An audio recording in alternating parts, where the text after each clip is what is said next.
Energy.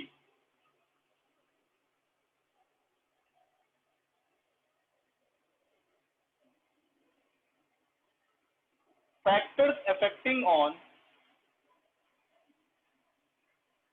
Lattice energy.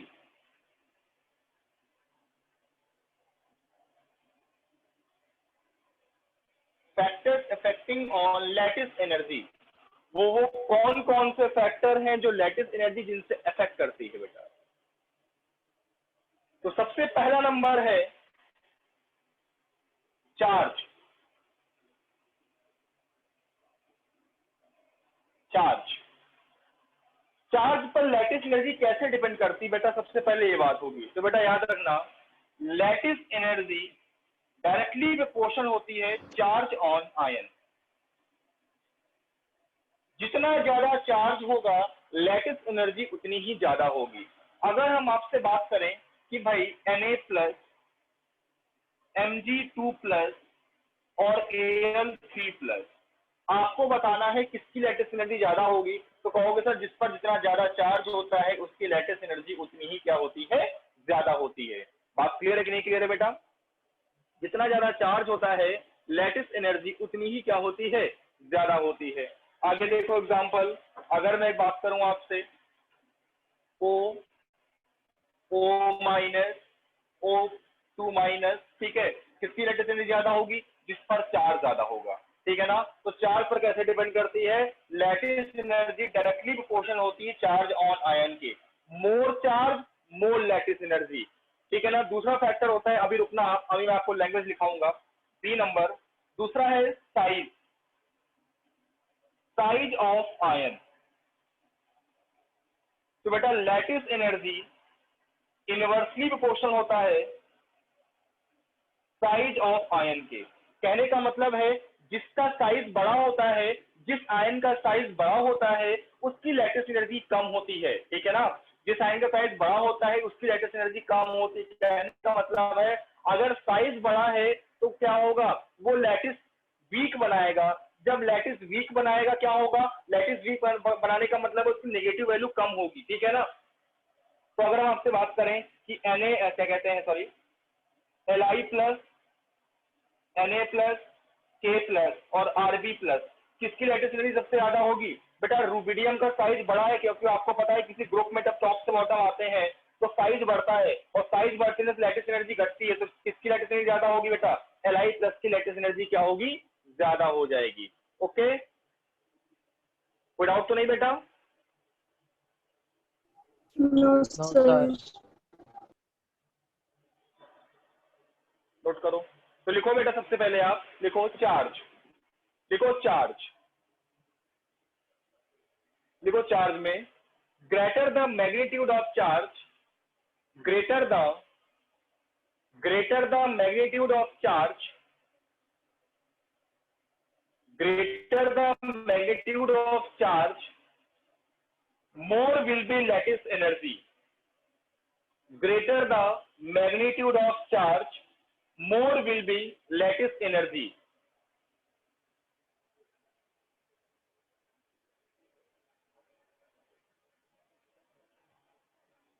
ठीक है ना, नोट कर लो एग्जांपल, दोनों एग्जांपल नोट करो।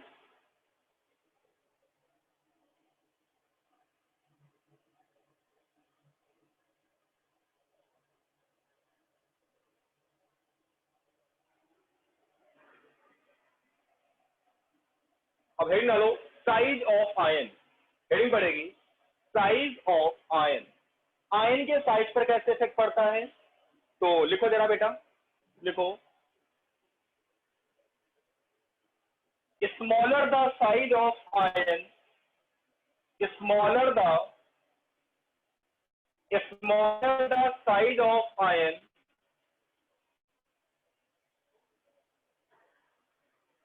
साइज जितना छोटा होगा एटम का, एटम उतना ही क्या होगा, एक दूसरे से क्लोज होंगे। साइज जितना छोटा होगा एटम एक दूसरे से उतने ही क्लोज होंगे, क्योंकि इंटर न्यूक्लियर डिस्टेंस होगी, न्यूक्लियस के बीच की डिस्टेंस उतनी ही कम होगी, तो सब उतनी ज्यादा लैटिस एनर्जी हो जाएगी।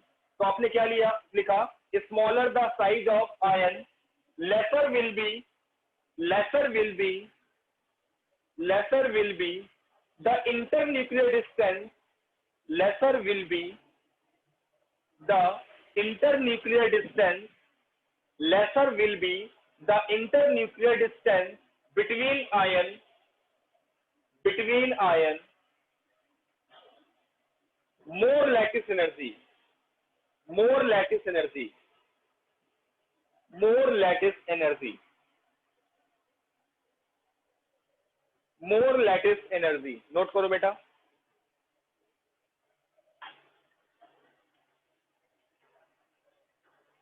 जल्दी से नोट करो, अगला एग्जांपल देखते हैं।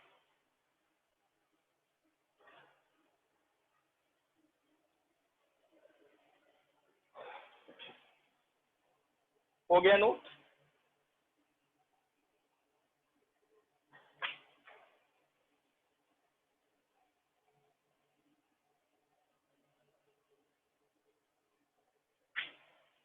नोट हो गया? Yes sir. हेडिंग डालो, बॉर्न हैबर साइकिल, हेडिंग पड़ेगी, बहुत ध्यान समझना। Born Haber cycle, born Haber cycle, ये आपके एग्जाम में बनाने को आती है। बॉर्न हैबर साइकिल, एक चीज समझ लो, नोट करके अलग से लिख लो। आपको पता है कि आयनेशन एनर्जी कब डिफाइन होती है? भाई एटम जो होता है उससे जब इलेक्ट्रॉन निकलता है तो एटम गैसियस स्टेट में होना चाहिए, कभी भी सॉलिड स्टेट से इलेक्ट्रॉन नहीं निकलता। मैंने बताया था कि किसी भी आइसोलेटेड गैसियस एटम के आउटर सेल से इलेक्ट्रॉन को निकालना है, तो अगर हमें सॉलिड स्टेट में एटम दिया होगा तो क्या करेंगे? तो पहले उसको गैस में बदलेंगे। तो बेटा याद रखना कि अगर हमारा कोई मेटल सॉलिड फेज में है और उसको गैसियस फेज में बदलना है, चेंज करना है, तो हमें कौन सी एनर्जी देनी पड़ती है? तो आप सब लोग पढ़ के आए होंगे बेटा, कौन सी एनर्जी देते हैं हम लोग? उसको सब्लिमेशन एनर्जी देते हैं। कौन सी एनर्जी देते हैं बेटा? उसको सब्लिमेशन एनर्जी देते हैं। अगर हमारा कोई सॉलिड सब्सटेंस है और उसको गैसियस में चेंज करना है तो हमें कौन सी एनर्जी देनी पड़ेगी? सब्लिमेशन एनर्जी देनी पड़ेगी। ठीक है, देखो बॉर्न हैबर साइकिल का मेन फंडा क्या है, तो जरा पहले लैंग्वेज लिखो। The energy changes, the energy changes involved in the energy changes involved in the formation of ionic compound, formation of ionic compound, formation of ionic compound from their constituent elements, from their constituent element, from their constituent element can be studied, can be studied, can be studied with the help of, with the help of thermochemical cycle, with the help of thermochemical cycle called Born-Haber cycle, called Born-Haber cycle।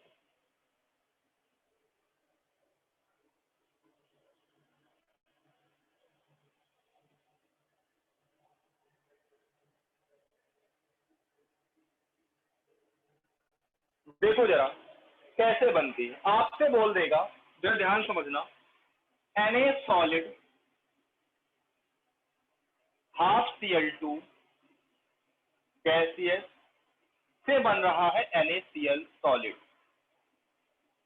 आप तरह की इस process में जितनी type की energy involve हो रही है उन सभी का सम क्या होगा, मतलब इस रिएक्शन की एंथैल्पी का सम क्या होगा, इस रिएक्शन की एंथैल्पी क्या होगी, कैसे निकालोगे? यार सबसे पहली बात, सोडियम सॉलिड कभी ब्रेक नहीं होता है। सोडियम सॉलिड को पहले गैसियस में चेंज करेंगे। देखो सबसे पहले इससे शुरुआत करते हैं, मेटल से। सबसे पहले इसको सॉलिड से हम लोग गैस में बदलते हैं। Na सॉलिड से बदलेंगे सबसे पहले Na गैस में। तो भाई Na गैस में बदलने के लिए कौन सी एनर्जी देनी पड़ेगी आपको? सब्लिमेशन एनर्जी देनी होगी। ऐसी का मतलब होगा सब्लिमेशन एनर्जी। सोडियम गैस में आ गया। अब एक बात बताओ, सोडियम का एटॉमिक नंबर 11 होता है, 2,8,1। इसके आउटर शेल में एक इलेक्ट्रॉन होता है। ये क्या करेगा? अपना एक इलेक्ट्रॉन निकाल देगा। तो उस एक इलेक्ट्रॉन को निकालने के लिए कौन सी एनर्जी चाहिए बेटा? आयनाइजेशन एनर्जी चाहिए। किसमें चेंज हो जाएगा? Na+ में चेंज हो जाएगा। ठीक, इसका काम खत्म। यही रोक दो, ये स्टेबल हो गया 2,8 और ये गैसियस में, ध्यान रखना।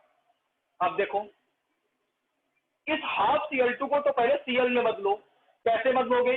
इस Cl और Cl के बीच में जो बॉन्ड है उसको तोड़ना है। तो क्या लिखोगे? Half into bond dissociation energy. देखो BDE में कितने का मल्टीप्लाई करते हैं? जितना यहाँ लिखा होता है। जैसे यहाँ 3/2 लिखा होगा तो 3/2 करते हैं, 4/2 तो 4/2, 5/2 5/2। BDE का मतलब होता है bond dissociation energy. Chlorine chlorine के बॉन्ड को ब्रेक कर दिया और किसमें बदल दिया? Cl गैस में बदल गया। अब इसके पास होते 17, मतलब 2,8,7 इलेक्ट्रॉन। अब क्या करेगा? ये इलेक्ट्रॉन निकाल रहा था, ये इलेक्ट्रॉन लेगा, और इलेक्ट्रॉन को लेने में कौन आता है बेटा? इलेक्ट्रॉन गेन एंथैल्पी आती है।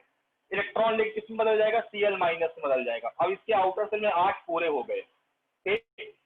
दो अपोजिट टाइप के आयन, आपको पता है, दो अपोजिट टाइप के आयन आपस में जब मिलते हैं तो क्या बनाते हैं?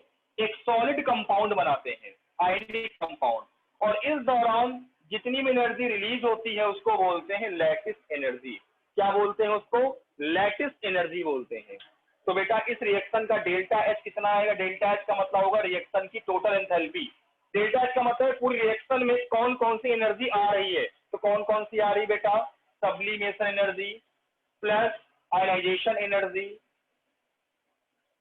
Plus half into bond dissociation energy plus electron gain enthalpy plus lattice energy.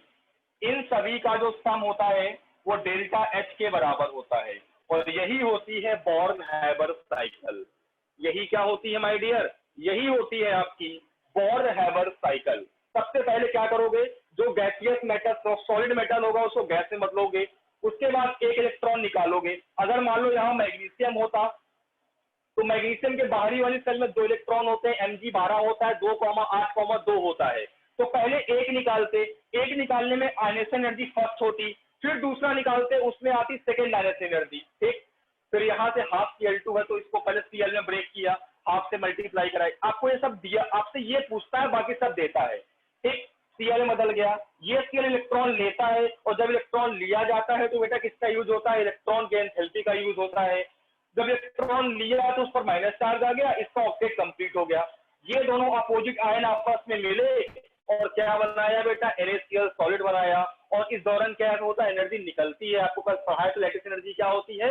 जब दो अपोजिट टाइप के आयन आपस में मिलकर एक आयोनिक कंपाउंड बनाते हैं सॉलिड कर्व का, उस दौरान जो एनर्जी निकलती है वो क्या कहलाती है? Lattice energy. और इन सभी का जो सम है वो डेल्टा एच के बराबर है, और ये डेल्टा एच क्या है? इस पूरी रिएक्शन की एंथैल्पी है। बात क्लियर है कि नहीं क्लियर है? अरे हाँ या ना? अरे बोलो यस भाई, सर। कोई डाउट तो ना है? Yes note sir. करो।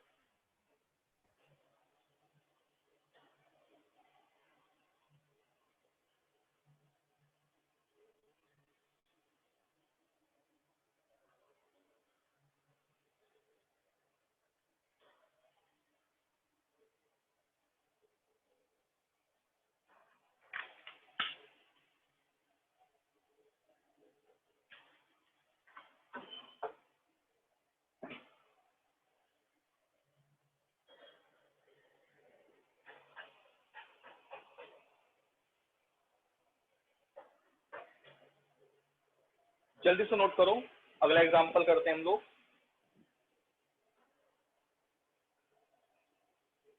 Mg solid magnesium plus half O2 gas, इससे मिलके बना MgO सॉलिड।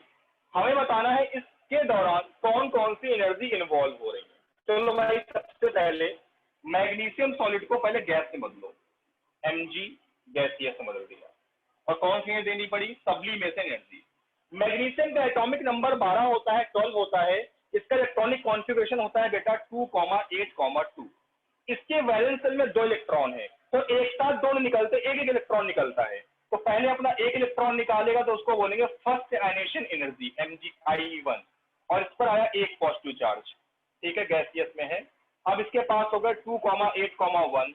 अब फिर ये लास्ट वाला इलेक्ट्रॉन निकलेगा तो उसको बोलेंगे सेकेंड आयनेशन एनर्जी IE2, और इसमें चेंज हो जाएगा Mg2+ में, ठीक है। अब इसका ये अपना नोबल गैस में आ गया, ये 2,8 नोबल गैस कॉन्फ़िगरेशन इसने एक्सेप्ट कर लिया। अब हाफ O2 है पहले, तो काम करो, सबसे पहले हाफ O2 को ब्रेक करो, half into bond dissociation energy. Bond dissociation energy किसमें ब्रेक हो जाएगा? ऑक्सीजन गैसियस में ब्रेक हो जाएगा, ठीक है। अब क्या होगा? इसके पास 8 इलेक्ट्रॉन होते हैं, 2,6। इसको 2 इलेक्ट्रॉन चाहिए अपना ऑक्टेट कंप्लीट करने के लिए, क्योंकि ये चाहता है कि हमारी बाहरी सेल में 8 पूरे हो जाए, नोबल गैस कॉन्फ़िगरेशन आ जाए। तो बेटा क्या होगा? एक साथ तो दोनों ही मिल जाएंगे, एक एक इलेक्ट्रॉन लेगा। तो जब पहला इलेक्ट्रॉन लेगा तो उसको बोलेंगे first electron gain enthalpy delta HEG1। अब आएगा उस पर O पे माइनस चार्ज, 2,7 होगा। अब इसमें एक इलेक्ट्रॉन और चाहेगा, तो क्या करेगा बेटा? Delta HEG2। अब O पर 2 माइनस आ गया गैसियस। अब क्या होगा? ये दोनों अपोजिट टाइप के आयन आपस में मिलेंगे और मिल करके क्या बनाएंगे बेटा? एक आयनिक सॉलिड कंपाउंड बनाते हैं MgO, और इस दौरान जो एनर्जी रिलीज होती है उसको बोलते हैं लैटिस एनर्जी। क्या बोलते हैं बेटा उसको? सर आपकी वीडियो पॉज हो गई। अच्छा, यहाँ से जो डेल्टा H आएगा टोटल आएगा, क्या क्या आएगा? सब एनर्जी को ऐड कर दो, sublimation energy plus IE1 plus IE2 plus half into bond dissociation energy plus delta HEG1 plus delta HEG2 plus आपसे डेल्टा H पूछता है, बस और कुछ नहीं पूछता है। बहुत शानदार होता है यार, कोई टफ नहीं होता है। हमें तो टफ आएगा, कुछ टफ नहीं होना चाहिए। कंसेप्ट ही बताऊंगा, ट्रिक ही बताऊंगा, सब कुछ बताऊंगा यार, कुछ नहीं छोड़ूंगा। बेहतर से बेहतरीन general features of ionic compound. सबसे फर्स्ट नंबर,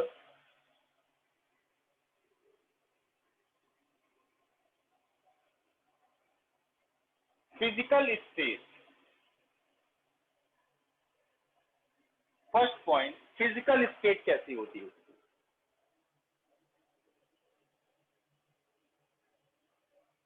फिजिकल स्टेट, तो ध्यान रखो बेटा, 99% जो हमारे आयनिक कंपाउंड होते हैं, 99% आयनिक कंपाउंड हमारे किस फेज में होते हैं बेटा? सॉलिड फेज में होते हैं। किस फेज में होते हैं? सॉलिड फेज में होते हैं। समझ गए? किस फेज में? सॉलिड फेज में होते हैं, ठीक है। और इनका जो स्ट्रक्चर होता है वो कैसा होता है? 3 डायमेंशन स्ट्रक्चर होता है। किस तरीके का होता है बेटा? 3 डायमेंशन स्ट्रक्चर होता है, 3D स्ट्रक्चर होता है, ठीक है। जैसे हमारा NaCl है, जैसे हमारा NaCl है, तो NaCl में एक होता है Na+Cl-। तो इसका स्ट्रक्चर जो होता है वो इस तरीके का होता है, FCC स्ट्रक्चर। आप 12th में आओगे पढ़ोगे, FCC का मतलब होता है फेस सेंटर्ड क्यूबिक। इस तरीके का स्ट्रक्चर होता है किसका? ये सॉलिड कंपाउंड होता है, इस तरीके का स्ट्रक्चर होता है। होता है वो है क्या? यहाँ पे देखो, ये हमारे कॉर्नर है, 1 2 3 4 5 6 7 और 8। ये मैंने जितने कॉर्नर्स बनाए हैं, इन कॉर्नर्स पर क्या होता है? Cl- होता है। तो जो हमने रेड से सर्कल किया है, ये हमारे सभी Cl- होते हैं। देख लो बेटा, ये सभी क्या होते हैं? Cl- होते हैं सभी कॉर्नर्स पर। और उसके बाद देखो फेस, फेस हमारा एक ये ऊपर वाला फेस है, फेस के मिड में एक ये फेस है, एक ये फेस है, एक ये फेस है, एक पीछे वाला फेस है और एक आगे वाला फेस है। 6 फेस होते हैं। इन सभी पर क्या होता है बेटा, Na+ होता है। कौन होता है, सोडियम प्लस होता है। और ये कैसे स्ट्रक्चर देते हैं, 3 डायमेंशनल क्यूबिक स्ट्रक्चर देते हैं बेटा। कैसा देते हैं, 3 डायमेंशनल क्यूबिक स्ट्रक्चर देते हैं, सभी Na+ है। तो बेटा लिखो जरा, आप लिखो लैंग्वेज, लिखो ionic compound generally, ionic compound generally, ionic compound generally exist as, ionic compound generally exist as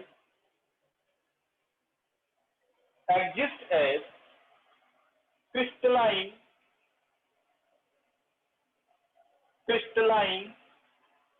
solid, crystalline solid मतलब 3D solid, crystalline solid in which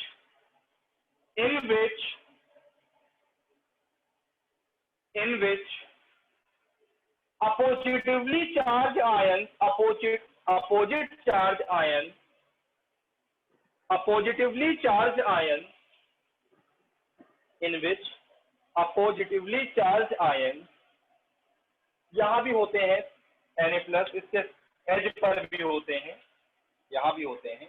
oppositively charged ion are closely packed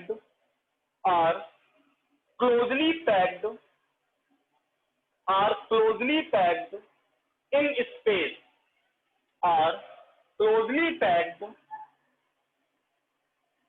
in space। Note करो बेटा, जल्दी से note करो।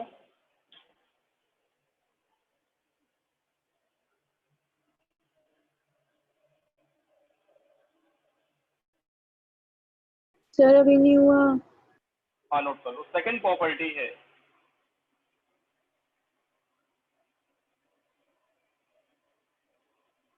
Melting point है,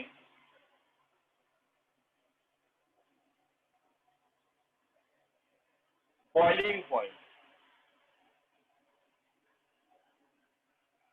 note करके heading डालो, melting point है, बॉइलिंग पॉइंट।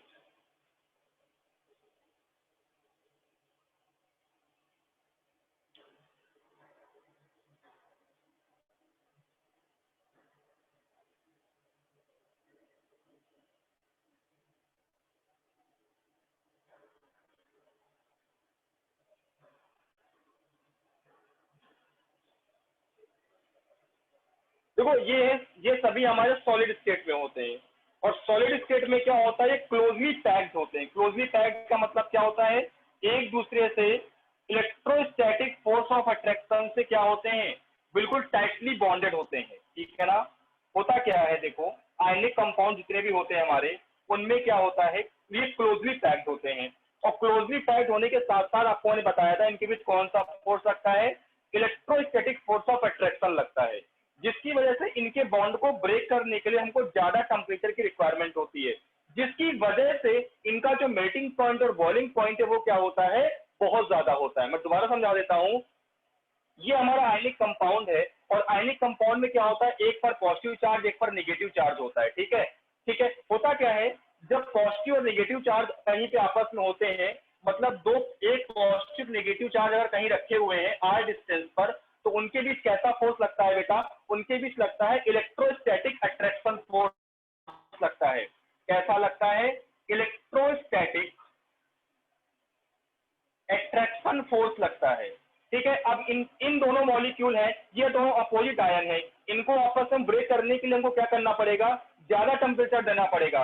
मतलब इस लैटिस को ब्रेक करने के लिए हमको हाई टेम्परेचर देना पड़ेगा, क्योंकि यहाँ पर मैक्सिमम फोर्स लग रहा है, जिसकी वजह से इनका मेल्टिंग पॉइंट और बॉइलिंग पॉइंट क्या होता है, बहुत ज्यादा होता है। तो लिखो जरा बेटा, लिखो आयनिक कंपाउंड है, ionic compound has high melting point and boiling point, has high melting point and boiling point, high melting point and boiling point, ionic compound has high melting point and boiling point, because because because because the presence of because the presence of strong electrostatic force of attraction, strong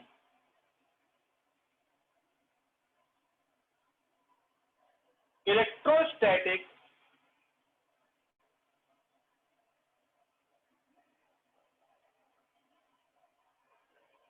force of attraction, मतलब बहुत ज्यादा force लगा होता है तो उस force को बिल्कुल टाइटली बॉन्डेड होते हैं, तो उस फोर्स को वीक करने के लिए या ब्रेक करने के लिए हमें ज्यादा टेम्परेचर की रिक्वायरमेंट होती है, जिसकी वजह से बेटा होता क्या है, इसका मेल्टिंग पॉइंट और बॉइलिंग पॉइंट क्या होता है, आयनिक कंपाउंड का बहुत हाई होता है। ओके, नोट इसको बना लो अच्छे से।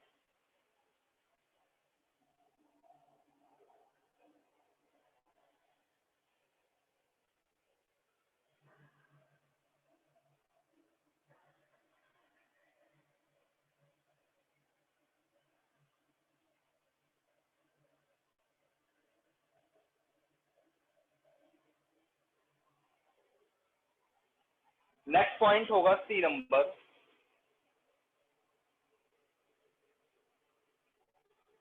Electrical conductivity. Electrical conductivity heading पड़ेगी, इलेक्ट्रिकल कंडक्टिविटी।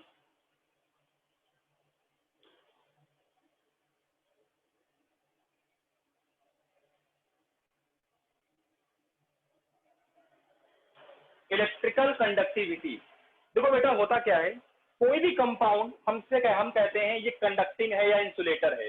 कंडक्टर है, कंडक्टर का मतलब क्या होता है, वो इलेक्ट्रिसिटी या किसी चीज का भी कंडक्टर है, मतलब इससे इलेक्ट्रिसिटी आती है और नहीं आती तो इंसुलेटर है। देखो हम बोलते हैं दो वर्ड होते हैं, एक होता है आपने 10th में पढ़ा होगा, एक कंडक्टर एक इंसुलेटर। कंडक्टर का मतलब होता है कि उसमें इलेक्ट्रॉन या आयंस का फ्लो होता है, इलेक्ट्रॉन या आयंस का फ्री मूवमेंट होता है, और इंसुलेटर में नहीं होता है। एक बात बताओ बेटा, यहाँ पर जो पॉजिटिव नेगेटिव आयन है ये आपस में फिक्स है, ये मूवमेंट नहीं कर रहे हैं, ये मूव नहीं कर रहे हैं, ये फ्री नहीं है कि इनको जहां बैठा दे गया गुप्त की तरह वहीं बैठ गए, ना इधर जा रहे हैं ना उधर जा रहे हैं, तो क्या आयंस का मूवमेंट होगा? नहीं होगा। जब आयंस का मूवमेंट नहीं होगा तो कंडक्टिविटी क्या होगी? नहीं होगी। तो लिख लो बेटा, देखो ionic compounds are ionic compounds are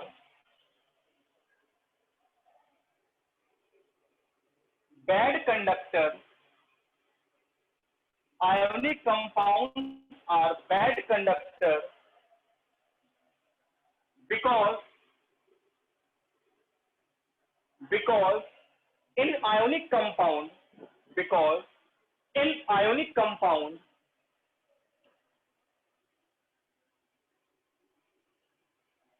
ions does not freely move. Ion does not freely move. ये आयंस फ्रीली मूव नहीं करते, और अगर आयंस फ्रीली मूव नहीं करेंगे तो फिर क्या होगा बेटा, वहां पर कंडक्टिविटी डिफाइन नहीं हो पाएगी। समझ गए? मेरी बात क्लियर है ना? अरे बोलो हाँ या ना। Yes sir.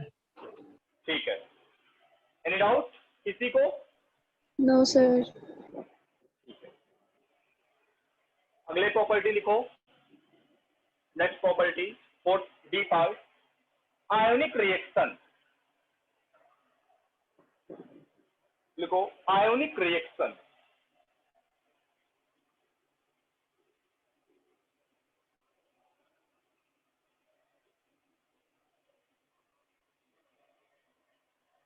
तो आपके एग्जाम में पूछी जाती है आयोनिक रिएक्शन। तो भाई आयोनिक कंपाउंड है तो आयोनिक रिएक्शन ही देंगे, सिंपल सी बात है। जैसे AgNO3 प्लस NaCl, यहां पर क्या होगा बेटा, आयनिक कंपाउंड में क्या होता है, सिर्फ आयंस का ट्रांसफर होता है, मतलब Ag plus NO3 minus Na plus Cl minus. ये Ag अभी NO3 के साथ है, अब Cl के साथ हो जाएगा, और Na प्लस Cl के साथ माइनस के साथ है तो NO3 के साथ हो जाएगा, मतलब ट्रांसफर होता है, इंटरचेंज हो जाता है बस। यहाँ क्या बन जाएगा, AgCl का प्रेसिपिटेट प्लस NaNO3 बन जाएगा। तो बेटा लिखो जरा, लिखो ionic compound, ionic compound gives ionic reaction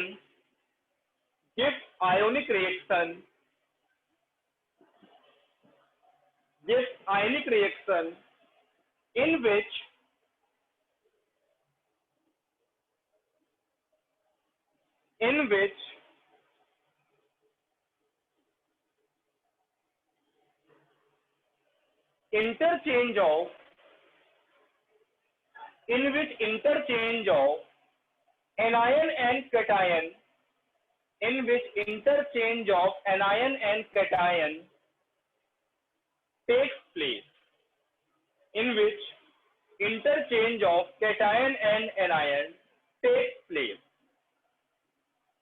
note करो,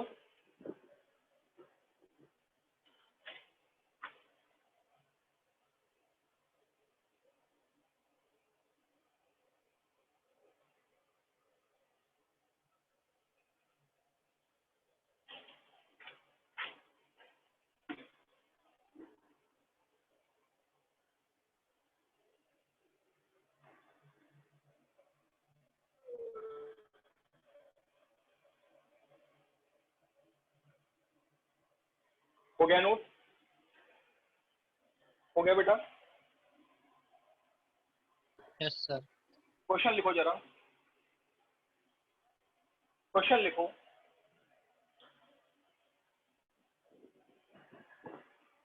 Write the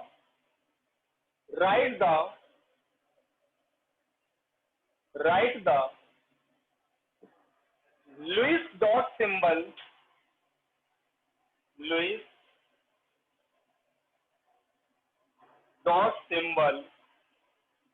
ये राइट द, पेपर आपसे पूछता है एग्जाम में, write the Lewis dot symbol of the following element sodium, magnesium, chlorine, oxygen. आपको इसका लुईस डॉट सिंबल लिखना है, जरा ध्यान समझना। लुईस डॉट सिंबल का मतलब होता है कि एलिमेंट के बाहरी वाली सेल में जितने इलेक्ट्रॉन होते